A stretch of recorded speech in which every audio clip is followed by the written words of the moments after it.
We need to just talk about writing in each of our individual classes because Mrs. Massey and I really think it's important that we continue the same protocol across all the disciplines.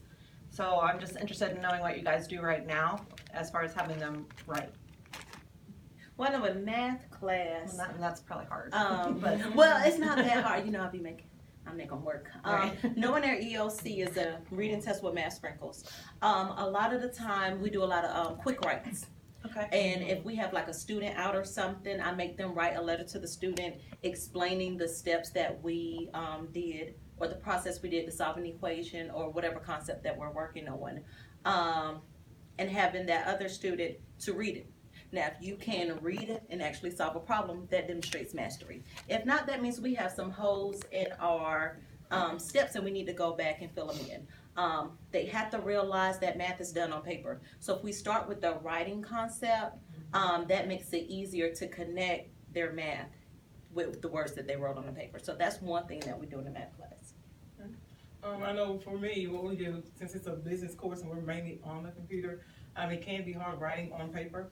But I do switch back and forth from the computer to paper because I think it is important. And they are required, even CTE classes, to incorporate that writing and reading component. So we do similar to what Ms. Leach said, quick writes or bell ringers, where they may get a question from a prior lesson that we taught. And they have to write a paragraph, at least 5 sentences. I do have a lot of students who just do not like to write.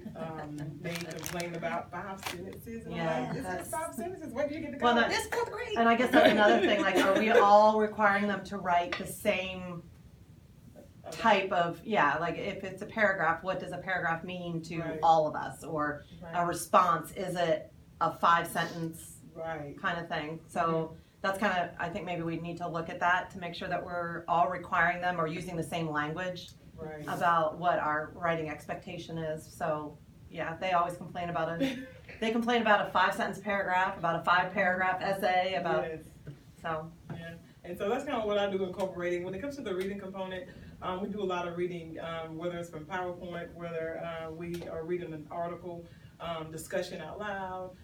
They read to partners, I have them partner reading. Even when they write the bell ringers or quick writes, I have them read it back to me, to the class.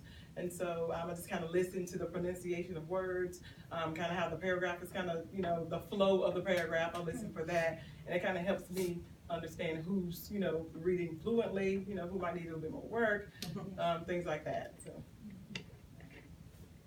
Okay, in history, one of the things that I'm using is the T analysis, and that's one of the things I took from the English department, where we're trying to find a standard way of explaining a historical event. So, like you said, we're trying to have some structure with a paragraph to help prepare the kids for higher order thinking skills and organizing their thoughts and ideas when it comes to analyzing the causes and the effects of war. So that's something that we're trying to start off as a bell ringer and hopefully progress into an essay where there's multiple pages where we can go into a document-based essay. All right, and just a quick question. So what do you guys feel like would be a good thing to do across the curriculum as far as writing goes? Something like reflection. I always like them to write about everything. Like I told them when they finish their ACT, do a reflection while it's fresh. So, and that would help me go back, oh, you didn't know those triangles, we could go back and do those triangles. So with me, reflections are a big thing because that's something we can do consistently in math. Reflect on that. What are some things that you did well? Why did you drop your sign and stuff like that to get them thinking and connecting the words to the math? I think summarizing, for me is big. I try to do that at the end of class, at the end of a lesson, to have them try to go in and maybe summarize whether they're writing it on paper, or I may do a ticket out of the door and they have to go in and type 3 to 5 sentences of the lesson that we learned today. What did you learn? To kind of, try to connect the content from prior lessons to what we learned, that particular day.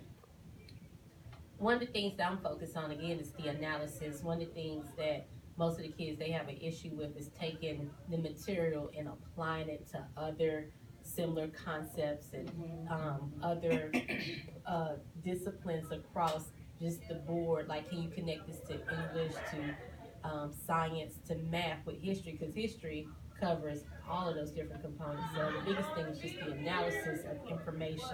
I agree with that because mine think it's separate events. Mhm. This is a separate event. Once I'm done with this, is out the door. No, Right. wait, that connects to this. Right. Well, and I yeah, think that's with, good. with us, all of that, like summarizing and all that, one big thing for us is textual evidence. Mhm. You know, like, okay, I dropped my sign because of this, and I should have done, and you go back and you say where you got it from, or Mhm. what so I think that would be really positive for all of us to do, is like, Yeah. have them prove what they're saying, like, it's an opinion, but here's this. Yeah.